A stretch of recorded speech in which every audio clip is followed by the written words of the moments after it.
آپ کس قسم کے لوگوں کو پسند کرتے ہیں؟ لگی بندی ڈگر پر چلنے والے یا ڈگر کو چیلنج کر کے اپنی نئی ڈگر بنانے والے؟ لگے بندے راستے پر چلنے والے یا اپنا خود کا راستہ بنانے والے؟ آپ خود کو کن لوگوں میں شمار کرتے ہیں؟ آپ خود کو فیوچر میں کہاں دیکھتے ہیں؟ نوکریاں ڈھونڈنے والوں میں یا نوکریاں تقسیم کرنے والوں میں؟ مجھے وہ دن کبھی نہیں بھولتا جب میں نے BA کرنے کے بعد ڈومیسائل بنوایا، پاکستان ایئر فورس میں بھرتی ہونے کے لیے Pakistan air force selection centre Rawalpindi پہنچا تو ایک لمبی قطار تھی جو بورڈ سے شروع ہو کر باہر سڑک تک پھیلی ہوئی تھی۔ پورے ملک سے نوجوان جمع تھے۔ میرا تعلق بنیادی طور پر ایک گاؤں سے تھا۔ جب میں نے یہ نظارہ دیکھا تو سخت مایوس ہوا، کیونکہ میرے مقابلے میں وہاں بڑی بڑی یونیورسٹیز اور کالج کے اسٹوڈنٹ بڑی بڑی ڈگریاں تھامے قطار میں کھڑے تھے۔ خیر وہی ہوا، انٹیلیجنٹ ٹیسٹ میں ناکام رہا، پھر واپس لوٹ آیا اور یہ سلسلہ 2 سال تک چلتا رہا۔ آرمی، نیوی، ایئر فورس میں بھرتیاں جب بھی آتی تو میں پہنچ جاتا۔ لمبی لمبی قطاروں میں کھڑا رہتا، وقت گزرتا گیا۔ سرکاری نوکریوں سے مایوس ہونے کے بعد پرائیویٹ نوکریوں کی طرف متوجہ ہوا، لیکن ادھر بھی میں مطمئن نہیں ہو سکا تھا۔ کسی فیکٹری میں کام زیادہ اور تنخواہ کم، اور کسی میں جھڑکیں ہوا کرتی تھیں۔ تب میں نے خود سے پوچھا کیا ایسا ممکن ہے کہ میں اس لائن سے ہمیشہ کے لیے نکل جاؤں اور ایسا بن جاؤں کہ دوسروں کے لیے روزگار کے مواقع پیدا کر سکوں؟ یہ سوچ بڑی شاندار تھی، لیکن اسے سوچتے ہی خوف سے الگ خشک ہو گیا تھا۔ دل اس سوچ پر کان دھرنے کو تیار نہیں تھا۔ صاف لگ رہا تھا کہ خود کو جھوٹی تسلی دے رہا ہوں، لیکن جب میں نے یہ ٹھان لی تو خوشحالی میری ہمسفر بن گئی۔ اس سوچ کو حقیقت میں بدلنے میں مجھے 5 سال لگ گئے، 5 years۔ خیر آج سے 5 سال پہلے جو سوال میں نے خود سے پوچھے تھے وہ آج آپ کے سامنے رکھ رہا ہوں۔ آپ زندگی سے دراصل کیا چاہتے ہیں؟ آپ کیا بننا چاہتے ہیں؟ آپ زندگی میں کیا حاصل کرنا چاہتے ہیں؟ کیا آپ اپنی زندگی کو اپنی پسند کے مطابق گزارنا چاہتے ہیں؟ تو کیا آپ اپنی زندگی کو اپنی پسند کے مطابق گزارنے کی قیمت چکانے کے لیے تیار ہیں؟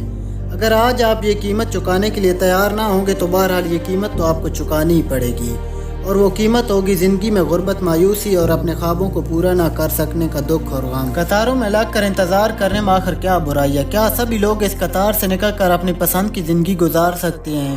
کیا سبھی لوگ زندگی میں کامیاب ہو سکتے ہیں؟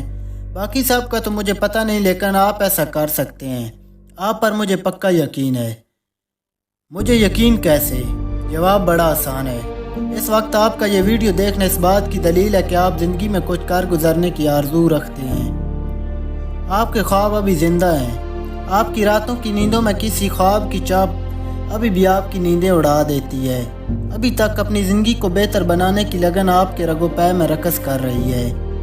آپ کی صلاحیتیں ابھی بھی جگمگا رہی ہیں۔ تو کیا آپ کو معلوم ہے کہ آپ کو کیا کرنا ہے؟ آپ کو محض اپنی قطار بدلنی ہے۔ غلط قطار سے نکل کر صحیح قطار میں آنا ہے۔ ایک نیا سفر شروع کرنا ہے، مایوسیوں کی قطار سے نکل کر امیدوں کی قطار کی طرف، ناکامیوں کی قطار سے نکل کر ناموری کی قطار کی طرف، اندھیروں کی قطار سے نکل کر انجالوں کی قطار کی طرف، گزارا کرنے والوں کی قطار سے نکل کر شاہکار بنانے والوں کی قطار کی طرف۔ جس دن آپ نے قطار بدلنے کا فیصلہ کر لیا تو اس دن یقیناً آپ کی زندگی بدل جائے گی۔ آپ جہاں بھی ہیں، جس حال میں بھی ہیں اور جو بھی کام کر رہے ہیں، اس کام میں اس پائے کی مہارت، صلاحیت اور خوبصورتی پیدا کر دیں کہ یہ کام اس سے پہلے اس جذبے کے ساتھ کسی اور نے نہ کیا ہو۔ اپنے فرض کی حدودوں سے آگے نکل کر دوسروں کی توقعات سے بڑھ کر کچھ خاص کر دکھائیے۔ ہمارے استاد کہا کرتے تھے کہ بیٹا چاہے موچی بن جانا، لیکن اپنی فیلڈ میں اتنی مہارت حاصل کر لینا اور اپنے کام میں اتنی خوبصورتی پیدا کرنا کہ تم جیسا موچی پورے شہر میں نہ ہو۔ جب آپ اپنی فیلڈ میں اتنے ماہر ہو جائیں گے تو ناکامی کی سرحدوں سے باہر نکل جائیں گے اور کامیابی کی سرحدوں میں داخل ہو جائیں گے۔ وہاں کوئی قطار نہیں ہوگی اور نہ ہی رش ہوگا۔ گزارا کرنے والے قطاروں میں کھڑے رہتے ہیں، جبکہ گر دکھانے والے قطاروں سے آگے نکل کر اپنے خوابوں کا رخ کرتے ہیں۔ پھر قطاریں ان کے پیچھے لگ جاتی ہیں۔ میڈیا کی قطاریں، چاہنے والوں کی قطاریں، مواقع کی قطاریں اور فتوحات کی قطاریں۔ کیونکہ جو لوگ اپنے کام کو گزارا سمجھ کر کرنے کی بجائے اس کو اپنی پہچان کا ذریعہ بنا لیتے ہیں، انہیں کبھی قطاروں میں کھڑا نہیں ہونا پڑتا، بلکہ پہلے سے قطاروں میں لگے لوگ بھی پیچھے ہٹ کر انہیں راستہ فراہم کرتے ہیں۔ کیونکہ گزارے کی دیمک جن لوگوں کے ہنر کو مسلسل کھوکھلا کر رہی ہو، وہ کبھی بھی اپنے کام سے محبت کرنے والوں کی تخلیقی بلندی کا مقابلہ نہیں کر سکتے۔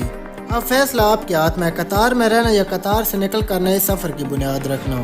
اور آخر میں آپ کو ایک اچھی بات بتاؤں کہ کوشش آخری سانس تک جاری رکھیں۔ منزل ملے یا تجربہ، دونوں ہی نایاب ہیں۔ اور منزل ہمیشہ انہی کو ملتی ہے جو منزل کی تلاش کرتے ہیں، اور محنت اتنی خاموشی سے کرو کہ کامیابی شور مچائے، اور اس چینل کو سبسکرائب کریں تاکہ مزید ویڈیوز حاصل کر سکیں۔